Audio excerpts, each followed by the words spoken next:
मित्रहरू नमस्कार। यो पेट अर्थात् आँत सफा गर्ने सन्दर्भमा मैले तपाईँहरूलाई 1, 2, 3 गराएर 3 भागमा यो कसरी के गर्नुपर्ने हो भन्ने कुरा सम्झाइसकेको छु। अब यो अन्तिम र यो 18 घन्टे जुन आँत सफाको विधि थियो त्यसको पूर्णता भइसकेपछि अब मेरो आँतभित्र अर्थात् मेरो पेटभित्र के खराबीहरू थिए, कस्तो कस्तो चिजहरू थियो, त्यो चाहिँ सम्पूर्ण कुरा मैले निकालेर तपाईँहरूको माझ देखाउँदैछु।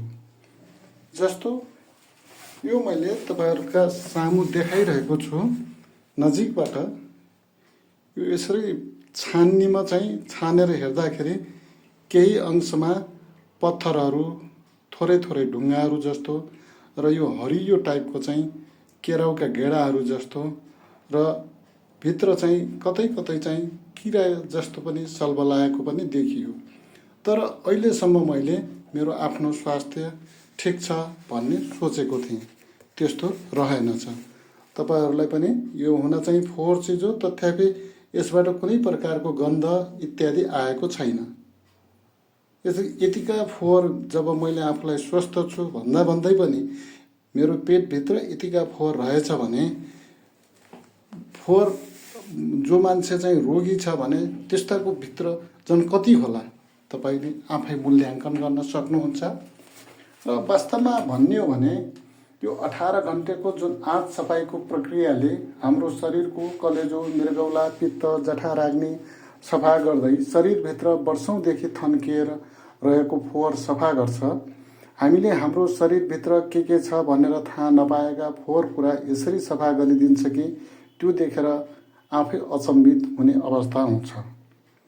जिब्रालाई स्वाद दिनका निम्ति खाएका अनेकौं अखाद्य वस्तुले हाम्रो शरीरभित्र जम्मा गरिरहेको फोहोर पदार्थलाई सहजै निकालिदिन्छ।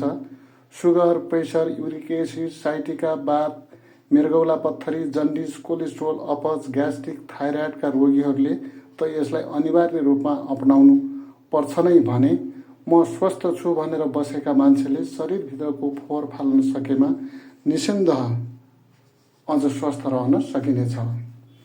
शरीरभित्र रहेका पत्थरै निकाल्नलाई हजारौं लाखौं खर्च गरेर पनि त्यसबाट मुक्ति पाएका छैनौं। सामान्य प्रक्रियाले पित्तको पत्थर निकाल्न सकिने भए पनि अङ्ग काटेर फाल्न बाध्य छौँ। जे होस् गरौँ मित्रहरू। यो मानव चोला फेरि पाउने हो कि होइन, तर अहिले पाइएको चोला यस बेलासम्म स्वस्थ रहन महत्त्वपूर्ण कुरा हो। हामी रोगीहरूले मेडिकलका औषधि खाएर थाकेपछि आयुर्वेदतिर लाग्छौँ, तर हाम्रो शरीरभित्र के छ त्यो थाहा नपाएर औषधि खाँदा रोग निको हुनुको सट्टा सधैँ बल्झिरहन्छ। त्यसैले यस्ता समस्याबाट मुक्त हुन चाहनेले मलाई सम्पर्क गर्नुहोला, या त आँत अर्थात् पेटको सफाई गर्ने काममा म तपाईँहरूलाई अवश्य सहयोग गर्नेछु। हस् मित्रहरू, आजलाई यति नै। धन्यवाद।